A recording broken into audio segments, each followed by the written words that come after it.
Hello, welcome to my YouTube channel. आज की video में हम करने वाले प्रश्नावली 8.2 का प्रश्न नंबर 9।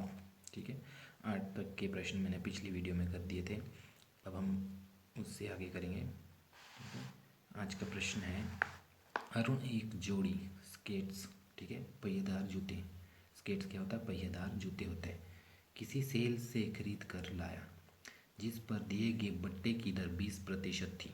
यदि उसके द्वारा भुगतान की गई राशि 1600 है तो अंकित मूल्य ज्ञात करना है आपने। ठीक है, तो एक जोड़ी स्केट्स का अंकित मूल्य हमें पता नहीं है, तो कितना हम क्या मानेंगे, उसको एक्स मान लेते हैं। जो हमें पता नहीं है उसको क्या मानते हैं, हम एक्स मानते हैं। तो मैं लिखूंगा माना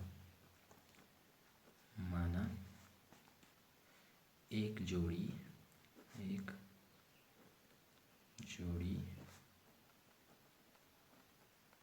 स्केट्स का अंकित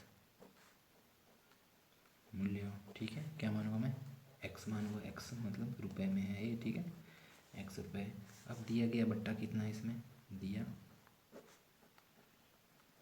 गया बट्टा कितना है, 20% दिया है। तो मैं इसका 20% निकालूंगा, इसका एक्स का 20%। ठीक है, एक्स का 20% क्या होगा, देखो एक्स गुना 20/100 होगा। तो कैसा आएगा, इसको इससे गुणा कर देंगे, तो 20 को एक्स से गुणा करेंगे तो क्या आएगा, 20x/100 रुपये। ठीक है, अब मैंने क्या निकालना, पहले इसका विक्रय मूल्य निकालूंगा। तो मैं लिखूंगा इसलिए विक्रय मूल्य। ठीक है, विक्रय मूल्य क्या होगा, जो अंकित मूल्य है और उसको क्या करेंगे, माइनस करेंगे बट्टा से। ठीक है, हम लिखेंगे अंकित मूल्य माइनस बट्टा। ठीक है, और अंकित मूल्य क्या है, मेरे पास एक्स है, तो एक्स माइनस बट्टा कितना है मेरे पास, 20x/100 आया। ठीक है, 20x/100 रुपये। अब क्या लूँगा मैं, इसका एलसीएम लिख लूँगा। देखो इसके नीचे कुछ नहीं है तो मैं क्या मानूंगा कि इसके नीचे 1 है। 100 और 1 का एलसीएम कितना आएगा, 100 ही आएगा। ठीक है, फिर यहाँ क्या, इसको इससे गुणा करेंगे, 100 को x से गुणा करेंगे तो 100x आएगा, माइनस इसको इससे करेंगे तो 20x को 1 से करेंगे तो कितना आएगा, 20x आएगा। ठीक है, अब 100 में से 20x में क्या करूँगा, माइनस कर दूंगा। तो कितने रहेंगे मेरे पास, 80x रहेंगे। तो 80x/100 रुपये। ठीक है, ये क्या है मेरे पास, विक्रय मूल्य आया। अब मूल्य, परंतु विक्रय मूल्य कितना दिया है मुझे, इसमें 1600 दिया है। मैं लिखूँगा परंतु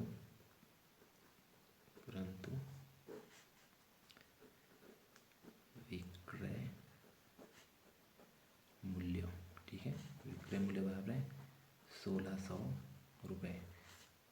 तो मेरा जो मैंने निकाला विक्रय मूल्य वो कितना है, 80x/100 बराबर है किसके, 1600 के है। ठीक है, तो अब मैं क्या करूँगा, एक्स को मैं यहीं रखूँगा, 80 और 100 को ले जाऊँगा मैं बराबर है के परे।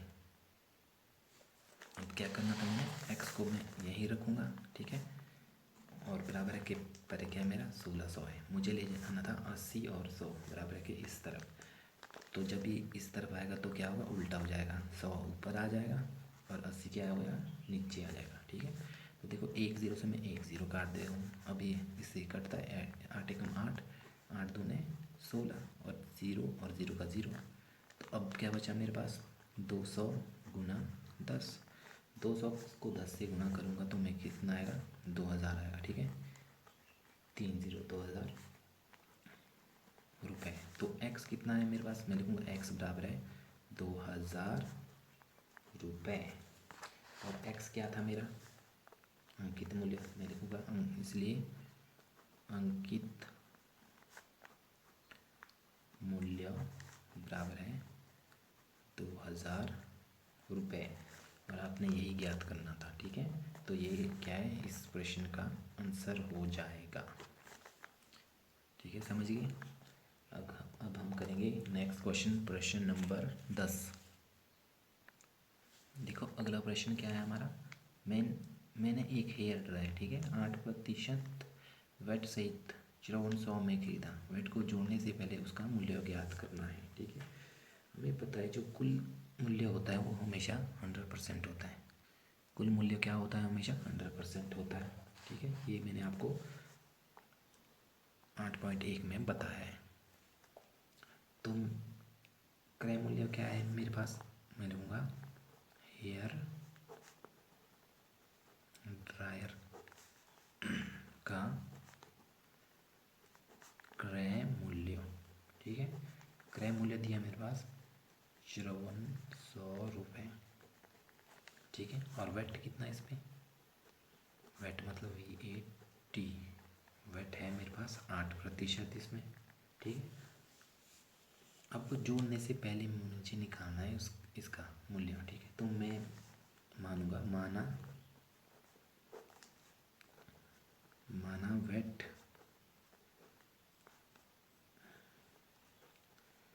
वेट जोड़ने से पहले मूल्य, ठीक है। वेट जोड़ने से पहले मूल्य मानूंगा मैं, क्या है? 100 रुपये है, ठीक है। तो मैं क्या करूँगा, 100 को इसके साथ प्लस कर दूंगा। देखो 100 प्लस 8 मतलब यहाँ लिखूँगा मैं लिखूँगा वेट जोड़ने के बाद, ठीक है, जोड़ने के बाद मूल्य 100 प्लस 8 करूँगा तो कितना आएगा? 108 रुपये आएगा, ठीक है। 108 आया तो मैं लिखूँगा यदि नया मूल्य आया ना, ये नया मूल्य 108 रुपये हो तो वास्तविक मूल्य क्या है? वास्तविक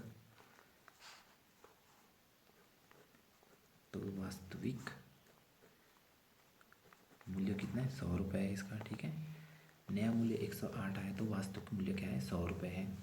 तो मैं लिखूँगा अगर नया मूल्य 1 रुपये, ठीक है, 1 रुपये हो तो वास्तविक मूल्य कितना होगा? तो 100/108 हो जाएगा, ये 100/108 रुपये हो जाएगा, ठीक है। अगर मैं लिखता हूँ यदि नया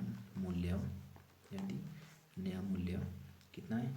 5400 रुपये हो तो वास्तविक मूल्य क्या होगा? इसको करेंगे हम 100/108 गुणा 5400 होगा, ठीक है। अब क्या कर देंगे हम, इसको जो करता है वो काट देंगे। तो देखो इसको हम काटेंगे, ये 2 के पहाड़े से कटता है। 2 पंजे 10, 2 चौके 8, 2 पंजे 10, 0 का 0, ठीक है। फिर से ये 2 से कटेगा, देखो 2 दूने 4, आंसर गया कि बना 14, 2 7 14। और यहाँ पे भी 2 से कटेगा, 2 दूने 4, आंसर गया कि बना 10, 2 पंजे 10, यहाँ है 25। अब ये और ये कटते नहीं तो ये कटता है, हाँ ये कटता है, स्थाई कम स्थाई दूने 54, 2 से कट गया, ठीक है। और आगे 2 0 है तो 2 0 लिख लेंगे। अब मेरे पास क्या आया? 25 गुणा 200, ठीक है। 25 को 200 से गुणा करते हैं तो कितना आता है? 25 दूना 50, 50,000 रुपये, ठीक है। तो ये आपका इसका आंसर हो जाएगा, ठीक है। अब हम नेक्स्ट क्वेश्चन करेंगे, क्वेश्चन नंबर 11। देखो प्रश्न नंबर 11 है आपका, कोई वस्तु 18% GST सम्मिलित करने के बाद 1239 में खरीदी गई, ठीक है। GST जोड़ने से पहले का उस वस्तु का मूल्य ज्ञात करना है। तो हमने इसमें भी क्या करना है? GST जोड़ने से पहले का मूल्य क्या मानेंगे हम? 100 रुपये है, ठीक है। हम लिखेंगे माना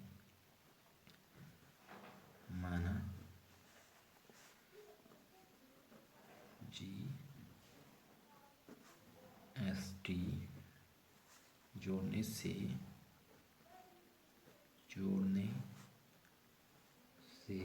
पहले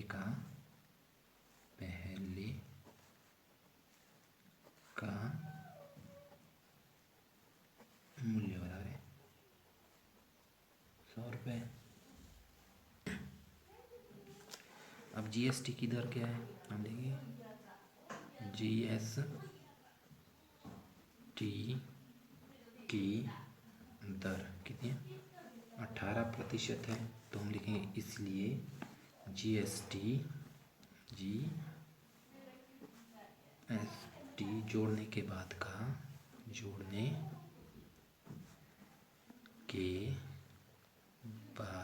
का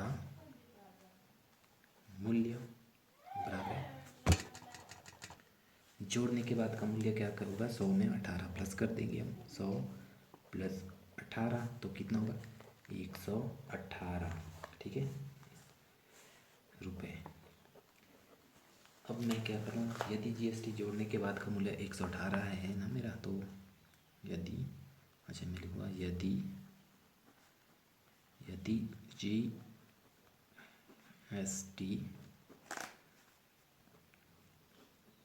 जोड़ने के बाद का मूल्य 118 है तो पहले का मूल्य कितना होगा, 100 रुपये, ठीक है।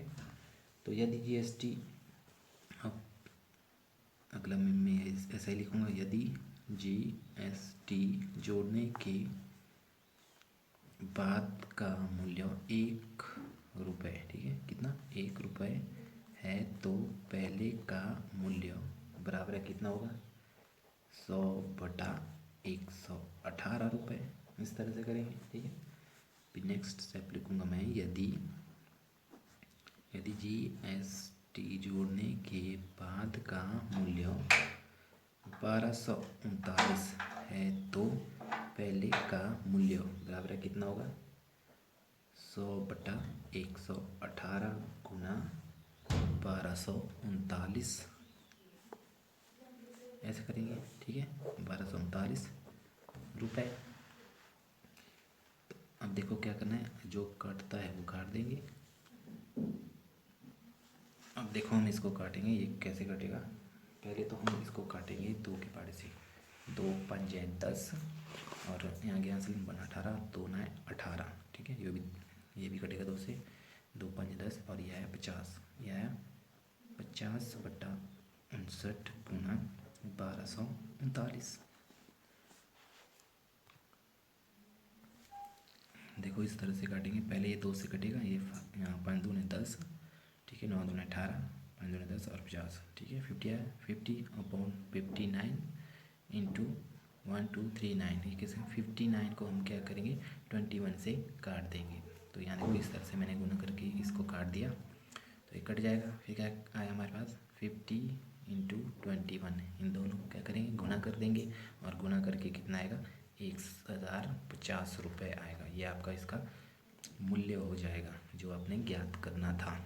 इस तरह से आपने ये प्रश्न सॉल्व करना है। तो इसी के साथ ये प्रश्नावली समाप्त होती है। अगर आपको मेरी वीडियो पसंद आई तो लाइक करो, कमेंट करो, दोस्तों को शेयर करो, ठीक है, और चैनल को सब्सक्राइब करना ना भूलें। धन्यवाद।